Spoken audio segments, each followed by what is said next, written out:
second. Mm-hmm. I hope.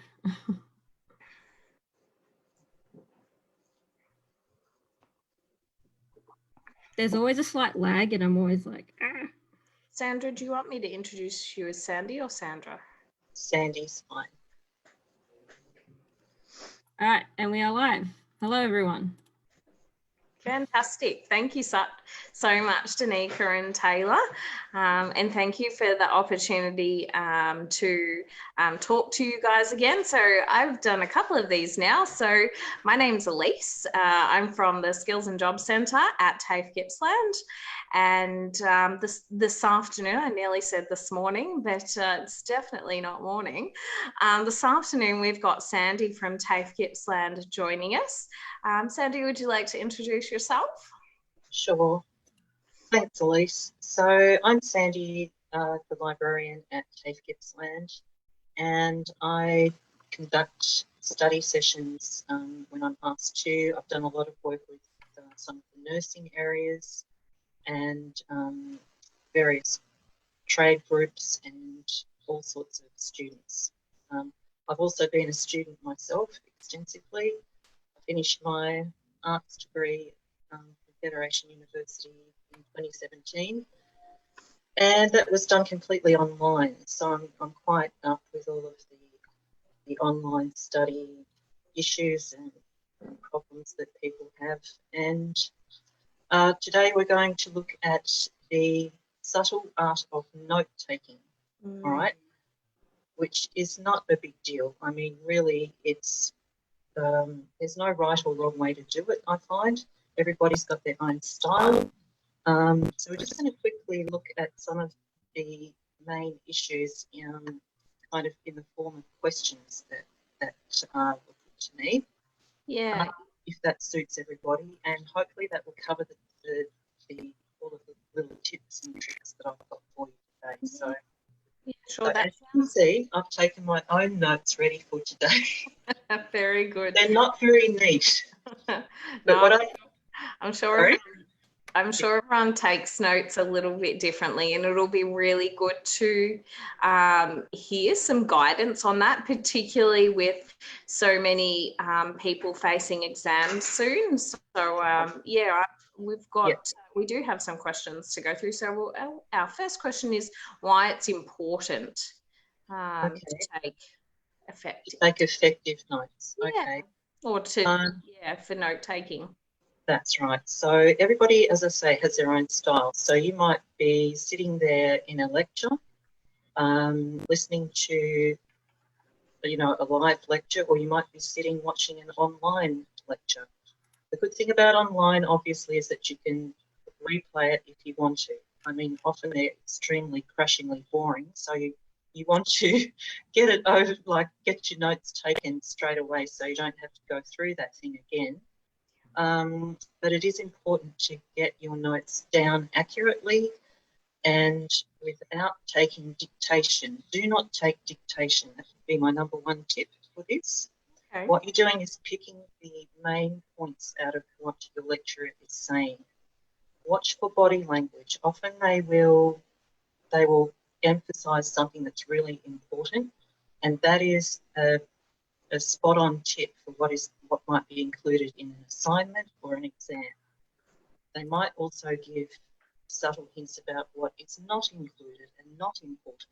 So take notes of those sorts of things. So you're not only taking notes of content, what is actually being said, you're taking note of how it's being said and what is being left out deliberately, what is being included.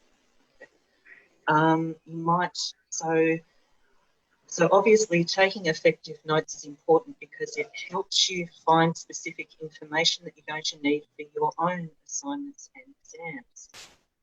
Okay, you might need to find information that supports the points that you want to make in your essay or the report or whatever form of academic writing that you're doing. So you're picking out major points, and you can do that in your own words and in your own writing. It doesn't have to be fancy. Remember, it's for your eyes only. Nobody else cares what you're doing, as long as it's meaningful to you. So that's lectures. Extremely sort of important to get that note-taking technique practiced. Just give it a go. No right or wrong way. When you're reading from, say, your readings that your lecturers set for you, they'll set different readings, you know, possibly within an online format. You're going to be going through those readings and making notes for yourself. I would strongly advise to print as many of those. I know it's very old school doing it that way, but at least you've got a written format that you can refer to.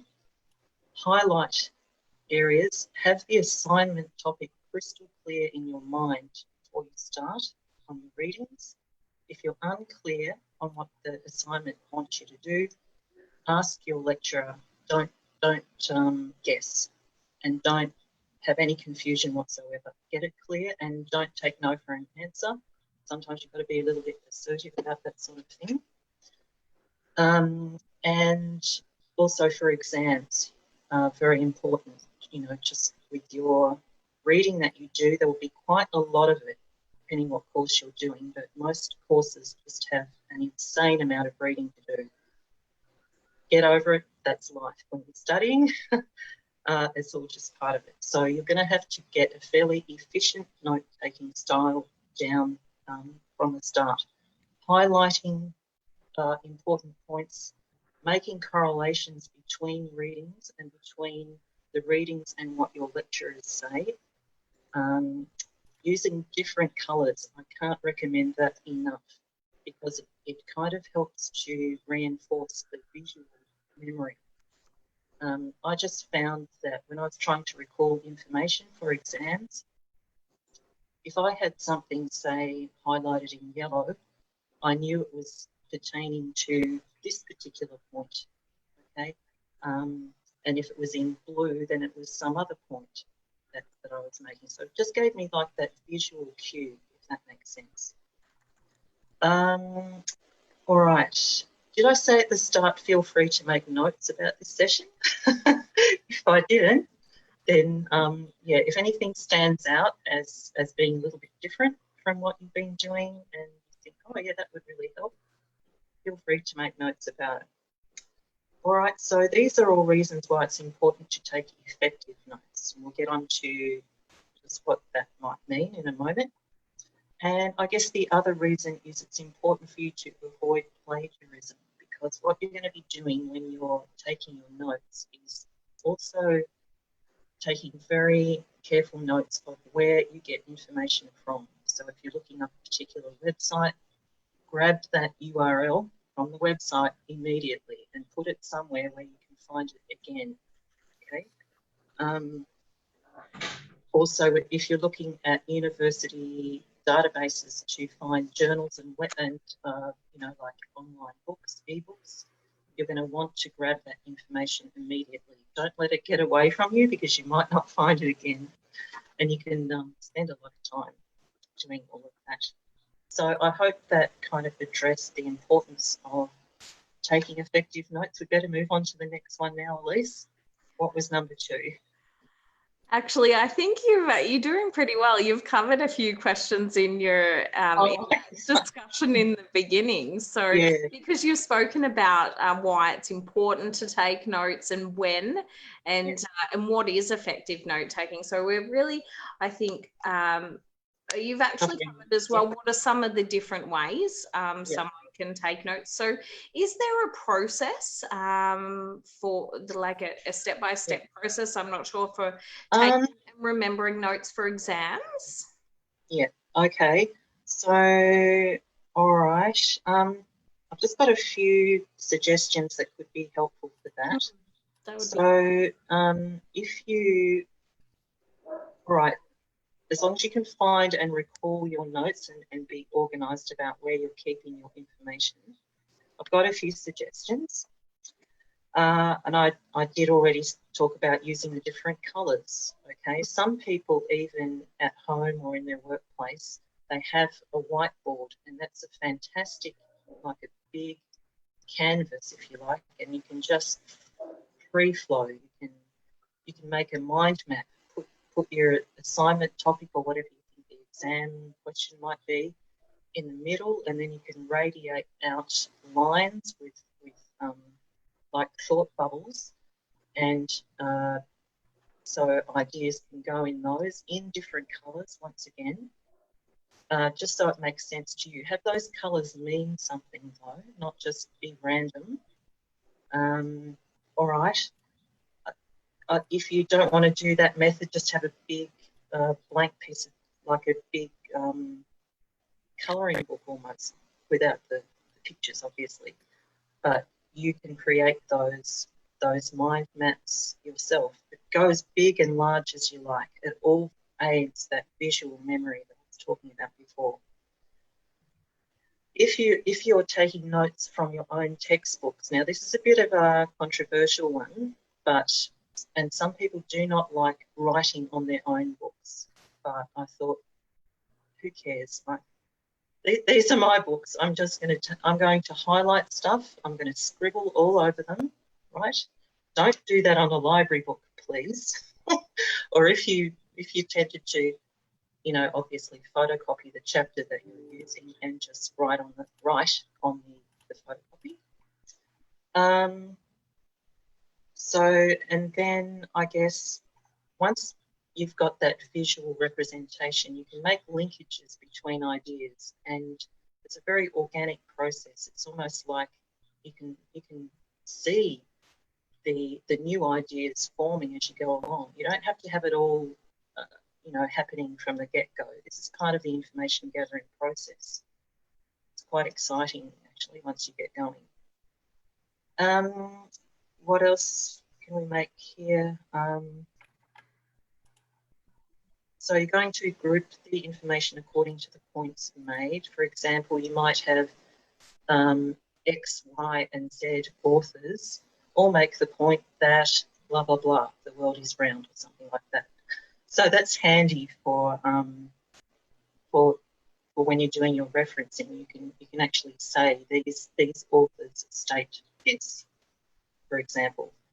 And when you're grabbing all of that information about where you got that piece of info from, perhaps put it in, you know, like you've got to grab the author, the title of the work, the date of publication, depending on what referencing style you're using, and be clear on what style you've got to use. Maybe put that in red or something like that, so that when you're going back, you can actually see at a glance where all of your references are, and they're all there ready to go.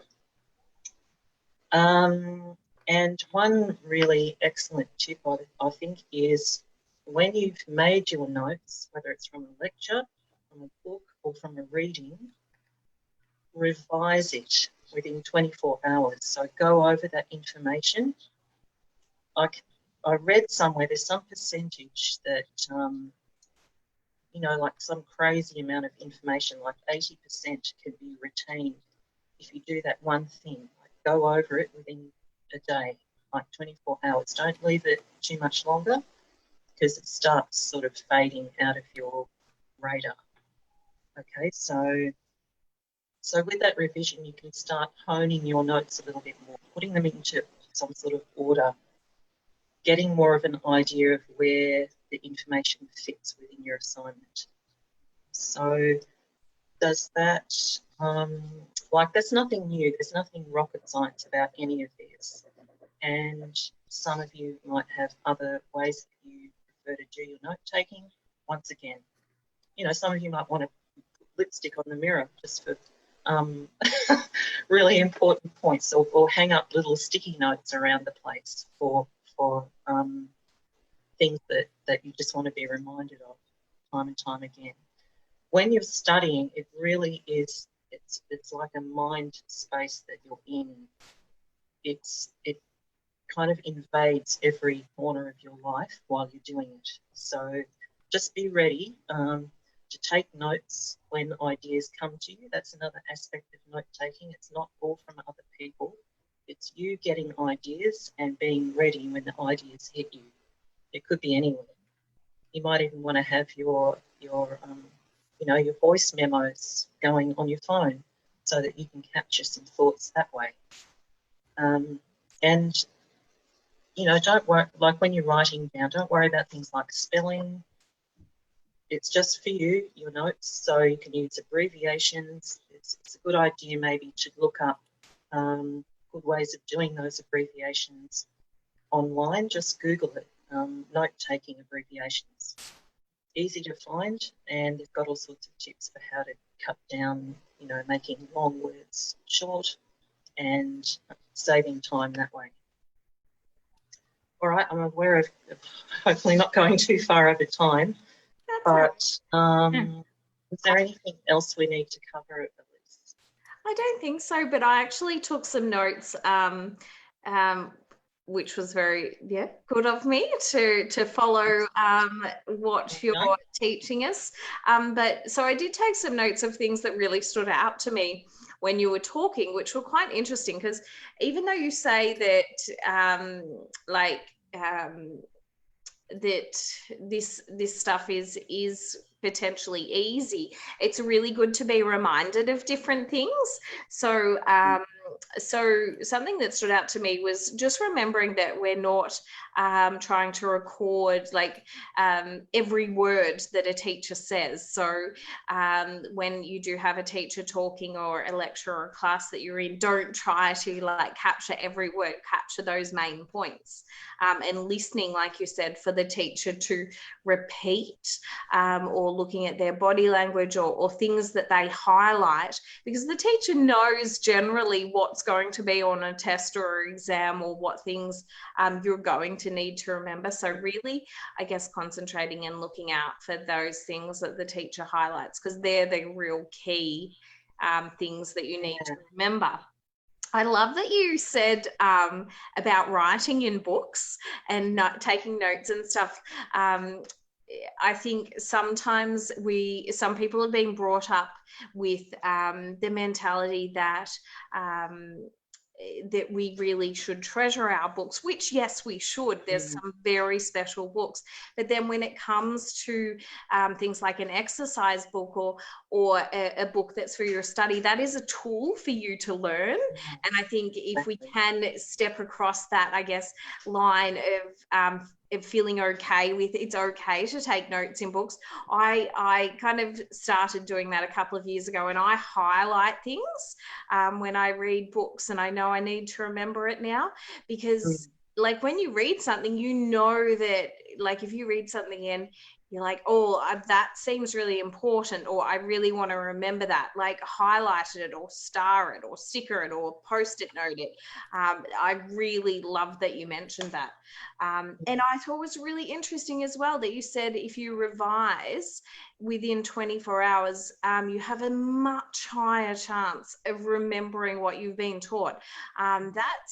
That's huge, I think. If that statistic is correct, around if you can potentially remember 80%. I remember when I was in school, the teacher would say, every night you have to do revision, and you're like, why do I need to do revision every night when I can just revise before the test? But that's called cramming, and your brain does not like it. Yes, so if you can, so you have the potential, so this is really key information. So if you have the potential to retain 80% of that information, if you revise within 24 hours, that is huge, and it really would take out that need for cramming, before an exam. I did think of one additional thing that I thought I'd add in regards to different learning styles. Some of us are auditory learners, or some of us reading and writing. One thing that I heard that was quite good was often in a classroom, teachers like to talk or give lectures or talk about that the information, which is awesome, but we're not all auditory or listening learners. And if you are listening to something online, I saw this once, there's a Google tool where you can turn this tool on when you're listening to something online, and Google will record in text everything the lecturer says. So then for someone who is like a reading or writing learner, then they can actually sit down and read that lecture rather than listening to it. So that's another good way to, we're kind of moving into revision, which I think we're talking about next week or the week after. So Yeah. excuse me. So I will stop talking now as well. Did anyone have any questions very quickly before we finish up? No, I don't think, no. Well, No, but yeah, you definitely covered a lot, and pretty much all of these different note tips. I think I tried in, yeah. Yeah. So it's just a matter of practice. And you don't have to, it's not that sort of thing that has to be polished and perfect. Make this like the messy part of your process, because your end product, if it's an essay or an assignment, that has to be the polished piece of work. This is where you get to just freewheel and do things your own way and be as messy or as neat as you want to, and just have fun with it, really. It is possible to actually have fun as a student, and that's, I think this note-taking thing can be grouped into that quite well. So just enjoy it and experiment with what works for you. I really would recommend, I guess, the colours. That worked brilliantly for me. I was having to study for a couple of exams, and just for some reason that visual sort of memory would help me with the particular facts that I had to remember for exams. So it may work for you. There may be other things that work better. So give it a go. Very good. Well, thank you very much, Sandy, for sharing your knowledge with everyone. And thank you, Danica and Taylor, for the opportunity to share again today. It's all right. Yeah. Thank you for joining us. Thank you. We'll see you all soon. See you Yeah. soon.